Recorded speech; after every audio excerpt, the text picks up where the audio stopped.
Boom! What's up, guys? It's Tom Clark over here at TFC IV MMA. It's Wednesday night. Press conference just wrapped up about 2 hours ago, and it is UFC 281 fight week. I know you guys are just as excited about this as I am. We got a great night of fights lined up from the top of the card all the way down to the bottom. It's MSG. You know the crowd's going crazy. You know the UFC's putting on some fan-friendly performances. So I'm real excited for this one, and we'll probably hop right on in, guys.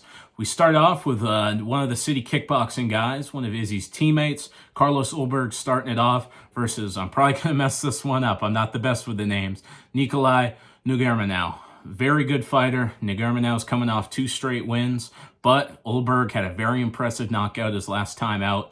Last time I checked, Ulberg was about a minus 125, so it's real close lines on this one, guys. Pretty close to a pick'em fight, but I'm going to go with the slight favorite in this one, Carlos Ulberg, and I'd say he probably gets a finish. Probably a knockout in either rounds 1 or 2. I'm probably leaning 2. I don't know if he can get it done super early, but it's going to be a good fight, guys. I'm real excited for this one. We move right on into the next one. We got Julio Arce versus Montel Jackson. This is going to be a real good one. I met Julio Arce back in April when he was fighting on UFC 273. He started off the card that night against one of the shoot-to-box guys over there with Charles Oliveira Santos. It was a great fight. Arce got the nod. Very impressive performance. But Montel Jackson's had some good fights recently. Last I checked, I think Montel Jackson was in the minus 200 range. But I'm actually going to pick my first underdog for the night. And believe me, there's going to be many more to come. But I'm going Julio Arce on this one, probably by decision. He's always looked pretty good against southpaws in his career. And I think he probably gets it done. So I'm pretty excited for this one. Next one, we got Michael Trizano versus Sungwoo Choi. Michael Trizano obviously had some tough fights as of late, coming off some losses. But still a good fighter, and Sungwoo Choi has looked somewhat impressive over his last few. Got the win his last time out, if I remember correctly. And last I checked, Choi was coming in around a minus 150, 155, which I think is the right line. I think these guys are skill set pretty similar.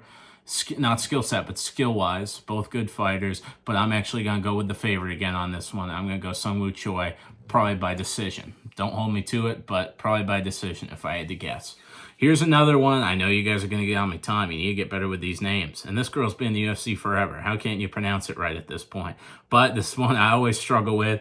We got Karolina Kowalkiewicz, and she is going up against Silvana Gomez-Juarez.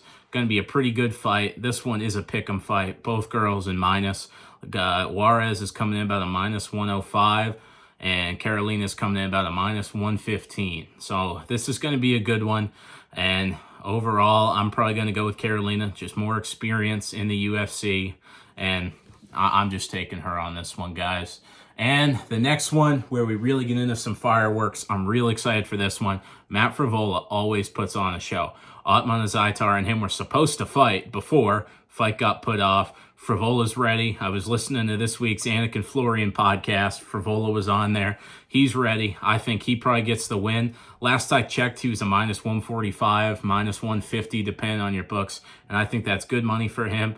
I think he's more well-rounded. I know he has a tendency to brawl sometimes, but I think he gets it done in front of the home crowd, comes out to the trumpets. You can have Ray Longo playing the air trumpet over there during the walkout. I can't wait to see it. And it's going to be a great fight, guys. And that caps off the early prelims for us. Going to be some great fights. I'm real excited. Another great one starts off the standard prelims. We got one of my favorite guys from our recent tough season. Well, not our recent, but our second most recent tough season in Andre Petroski. I actually thought he was going to win the show, but he's had some very good performances coming in since, with a great finish over Nick Maximov last time out. And Petroski was actually quite an underdog. If I remember, he was about a plus 200, and he made it look easy in there. But he's going up against a tough guy in Wellington Turman. Turman's looked pretty good in his last couple fights out. Wins over Sam Alvey. I know that's not the best. Hey, everyone's beating Sam Alvey, but Sam Alvey's still been in the UFC for a long time for a reason. Great fighter, great company man. He's actually down in Tennessee, right around where I am now. I'd love to interview him at some point. So Sam, if you see this, let me know, man. But right back to the fight.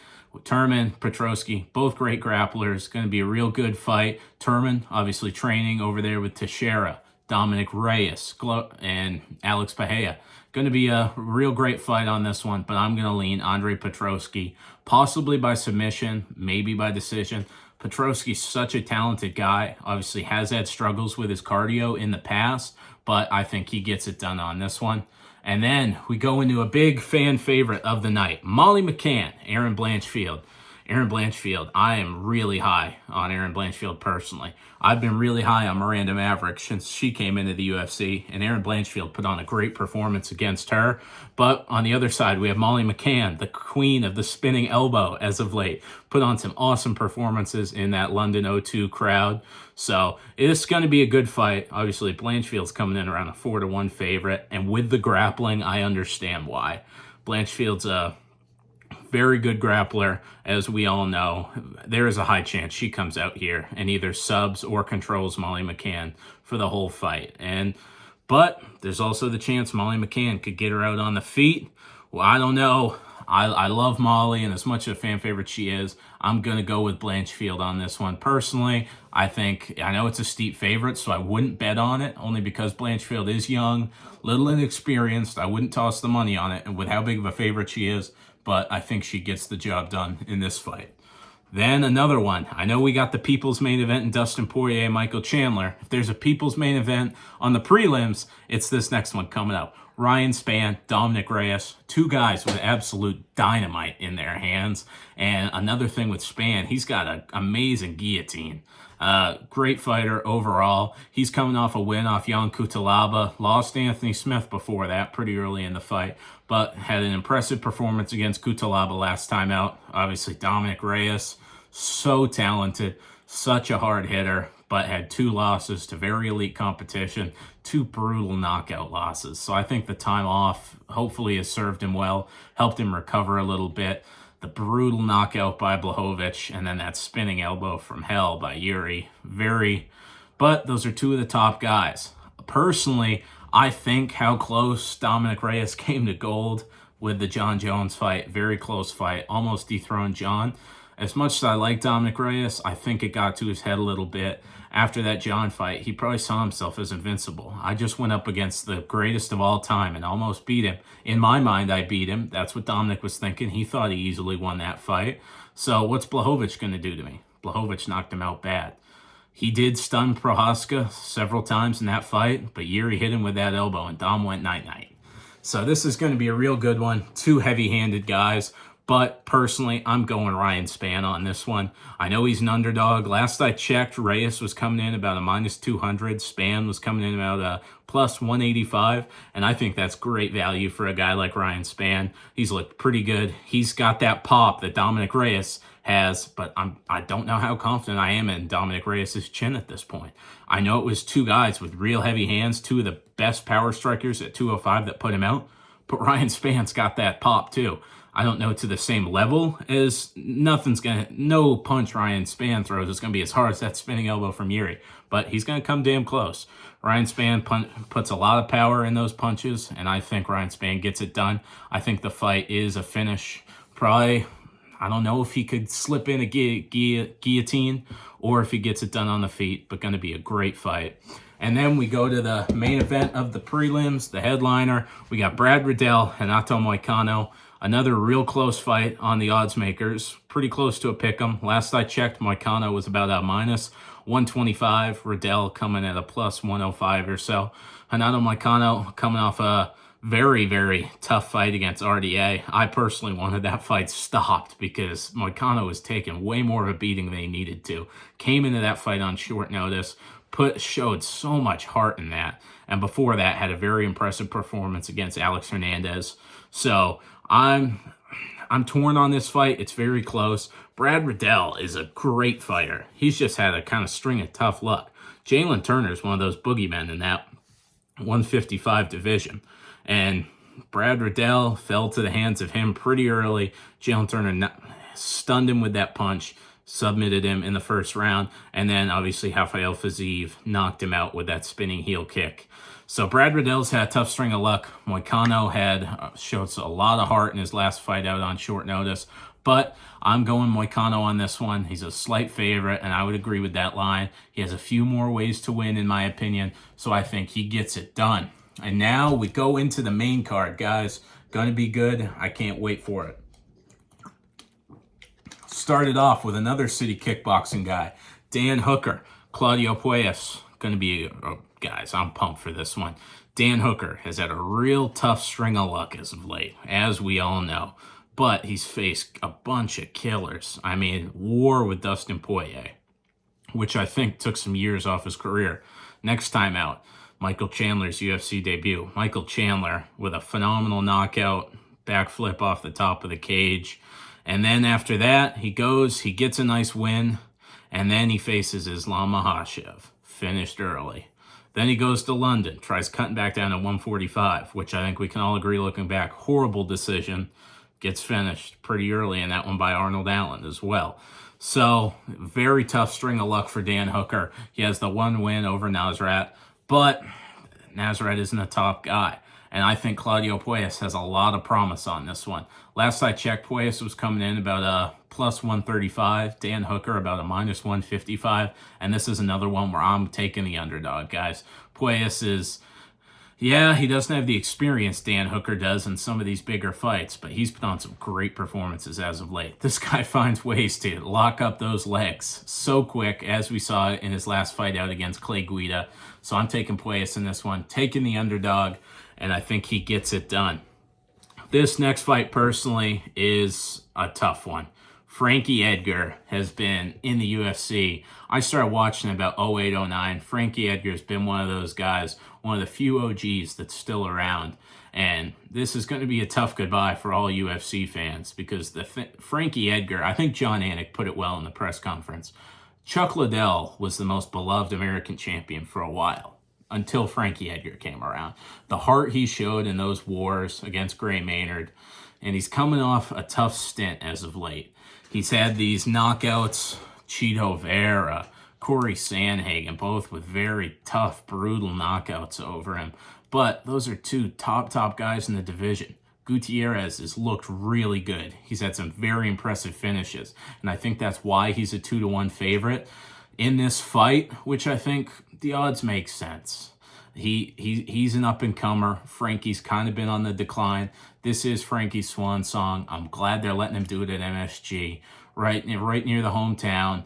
It's going to be good. And as much as I may be picking with my heart and not my head here, because the head says Gutierrez, but the heart says possibly Frankie could go out there, use the wrestling, win out a decision, maybe even some ground and pound into a TKO. And that's why, picking with my heart, I'm going Frankie Edgar. I wouldn't be surprised if Chris Gutierrez gets it done. But, guys, I got to pick Frankie. It's a swan song. I may get it wrong on this one, but I'm sticking with it. He's a legend, one of my all-time favorite fighters. Some of the best moments growing up were watching some of those Gray Maynard wars. So I'm going Frankie on this one. And now we boom right in. The people's main event. Dustin Poirier, Michael Chandler. Can anyone remember when the last time either of these guys put up a bad fight? Yeah, I bet you can't. Some of you guys haven't even been watching UFC long enough to remember these guys having a bad fight. And you can make the argument neither of them have had a bad fight. Michael Chandler has brought nothing but fireworks since breaking into the UFC. Impressive win over Dan Hooker in his debut. On the same night, Dustin Poirier beat Conor McGregor. Dustin Poirier made the smart decision, said, hey, I'm going to go get another paycheck. I'm going to set my family up for life. He went and fought Conor McGregor for the third time, and that set up the opportunity for Michael Chandler to face Charles Oliveira for the undisputed title fight. Another banger of a fight, guys. Michael Chandler looked so good in that first round. He almost had a guillotine on Oliveira. Oliveira ends up taking his back. Chandler does the slam, the jumping slam, which everyone says, don't do. The choke's going to get locked in tighter. But Michael Chandler, he's there to put on a show. He did it. He got out. They get it back up to the feet. He knocks Charles Oliveira down. Almost had him out. I thought the fight was about to be over. And then in that second round, Charles Oliveira comes out like a bat out of hell, knocks out Michael Chandler. We all know what happened next. The war at last year's MSG card against Justin Gaethje. One of the best fights you'll see. If you have friends getting into MMA, there are a lot of old fights I'd like to show them, but if you want to show them two guys still duking it out today, I'd show them Chandler, Gaethje. Great fight. Well, I have the Apple Watch. My thing was saying, "Hey, your heart rate's too high. What's happening? Why is your heart rate so high?" That whole fight, because it was just pure madness. And I hope we get another fight like this. Dustin Poirier, obviously first fight since his loss to Charles Oliveira last December, fighting for the belt. I think both these guys have something to prove. Michael Chandler had that super impressive knockout over Tony Ferguson, one of the most brutal front kicks. It wasn't an Anderson Silva, Lyoto Machida, nice calculated front kick. He soccer kicked him right to the chin. He put Tony Ferguson out. And I think it was a great win over Tony Ferguson, but Tony Ferguson has also been on quite the losing streak. So I think Michael Chandler knows if he wants to get another title shot, a win over Dustin Poirier goes a long way. And the same thing for Poirier. He knows a win over a name like Michael Chandler goes a long way. Both of these guys have a lot to fight for. I do think, knowing the circumstances, and I know it's tough to say this because it seems every damn time that cage door closes that Michael Chandler's fight IQ goes out the window. But I think he will use some IQ in this fight. He's obviously the better wrestler. We've seen Michael Chandler in the past when his back's against the wall in his Bellator days lean on the wrestling. I think he'll do that, and I think Michael Chandler actually gets the win. He's about a plus 150 last I checked. Dustin Poirier coming in about a minus 175, and I'm taking another underdog, guys. I'm going with Michael Chandler on this one. Now we break into the co-main and main event. Two title fights, obviously. Start off with Carlos Esparza versus Zhang Weili. It's not a lie. Carlos Esparza's last fight out against Rose Namajunas, one of the worst fights of all time. It was tough because it was sandwiched in between two phenomenal fights. Oliveira Gaethje, Chandler Ferguson, and then this dud right in between. And it was weird because you could figure maybe with Carlos she was going to implement the wrestling, but Rose Namajunas just didn't show anything in that fight, which is so odd for Rose. She's always putting on great performances for us, but it is what it is. I think Carlos Esparza did deserve the win that night. She's now two-time UFC strawweight champion, and now she's going to have to defend against Zhang Weili. And personally, I don't think it's going to fare well for her. Zhang Weili obviously had the two losses against Rose Namajunas. First one, knockout. And then the second one, very close fight at last year's MSG card. One that I actually think Zhang Weili should have gotten the nod for, but she didn't. So she went to Singapore, knocked out Joanna Jędrzejczyk with a great spinning back fist, and set up this fight, which I think she gets it done. Last I checked, the odds were about a minus 425 for Zhang Weili, and that brought in about a plus 315 for Carlos Esparza. I'm not going to bet on this fight only because the odds are so high. I don't think it's worth it because who knows? Carla could go out there, put on a wrestling clinic, but Zhang Weili's so strong, her striking so crisp. I'm going to go Zhang Weili by knockout, probably within the first 3 rounds. I think she gets it done. And now we go to the main event. A lot of, I don't know if you call it bad blood because both guys are pretty composed. Izzy's very arrogant, but he hasn't done much shit talking this time around. Izzy will always have that swag, that arrogance to him, but he's not going to do a bunch of talking. And then the language barrier with Alex is he's not really doing too much talking at all either. He's had some slight trolls at Adesanya, which I like. I mean, he did the hoverboard with the tennis balls leading up. In Fight Week, he took a picture with Elsa in Times Square after, don't even get me started, one of the most cringe lines ever. I thought it was bad when he used it first. When he used it the second time, I'm like, Izzy, what are you doing, man? It's not good. He made Henry Cejudo look not cringe. It was so cringe. It was I wasn't a fan of that line personally. So I'm glad Poatan was having some fun with it, throwing it back at Izzy. And my biggest question going into this fight, and I heard Michael Bisping talk about it too, because he had exercised the demons when he fought Dan Henderson for the second time, is how is it going to affect Israel Adesanya, knowing in the back of his mind, this guy put my lights out. I've never been knocked out. I'm sure a lot of you guys watching, you've never been knocked out either. So we'll never know what that feels like having to go in there with a guy who had a brutal knockout over us in the past, which Alex did. Obviously, Izzy's going to say, do you watch the fight? Yeah, Izzy, we know you were winning. You were winning, having a great fight. That doesn't matter when you get put to sleep the way you did. Alex put him out bad. So it's going to be a good fight, guys. I'm really excited. Israel Adesanya, I think, is in need of a big performance for the sake of his own image. he's been, my issue with Izzy is the over promises, under delivers. And I'm all for trash talking.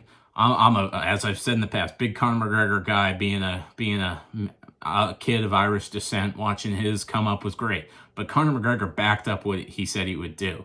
A lot of these guys back up what they say they would do. Israel Adesanya's been his last fight against Cannonier. I'm going to make this look like Anderson versus Forrest Griffin.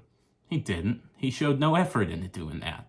So I like that Izzy's kind of been a little less silent. I know he said the horror movie. I don't see that happening. The big thing with this one, guys, is Izzy is going to have to be perfect for 25 minutes. If there's a champion that can be, it's Israel Adesanya. He's so technically sound. His defense is great. He does have a slight tendency to leave the chin up, but he's never fought a guy with such a similar height and reach where it's been an issue. I think Alex could make an issue of it. And when I was just saying Izzy has to be perfect for 25 minutes, Alex only has to be perfect for 3 seconds. Poatan means stone hands, and Alex has got stone hands. The guy puts people out, as Joe Rogan would say. You've heard it all over all the promos this week. He knocks people into another dimension, and it's true because he does. And we saw that in the second Adesanya fight in kickboxing. We saw it against Sean Strickland. He put him out. I know his first fight in the UFC wasn't a punch, but it was the flying knee. So impressive. Put on a good performance against Bruno Silva. I know Alex isn't too experienced in MMA. Izzy has the same amount of title fights as Alex has total MMA fights, but I don't think either of these guys are going to take this fight to the ground. And heck, if it goes to the ground, I think there may be some surprise, only because the guys Alex is training with Glover Teixeira. Some of those guys, Glover Teixeira has some of the best MMA jiu-jitsu of all time. And Alex Pereira does have a Brazilian background, and he has said in the past he has trained jiu-jitsu. If you watch a few of his first MMA fights, he did attempt some submissions and such. So I don't think this fight could hit the ground, but if it does, I think it will be a lot more even than people think. And now to my prediction for the fight. I know I'm probably going to get some hate for this one. I'm going with another underdog. I'm going Alex Poatan Pereira. Going to be a great fight, guys. He's coming in about a plus 140. Izzy coming in about a minus 165 last I checked. But it's going to be great, guys. A lot of, I don't know, bad blood, but a lot of history going into this one. And I'm rooting for Alex to win. If he doesn't, I just pray he gives us one of those vintage Izzy performances. Every Izzy promo we see now is the undisputed king of the middleweights, the Costa highlights, all that, because he hasn't given us much since. He hasn't given us many highlight reel performances. And I think he knows for his own sake it would be very beneficial to go out there, put on a great fight for the fans, and I think Alex is going to bring that fight to him. So it's going to be real good, guys. There's kind of my picks and predictions for the night. I can't wait for this card. Can't wait to watch it, and I'll definitely be back on Sunday with a recap. But have a great rest of your night. We only got a couple more sleeps till UFC 281. Let's go.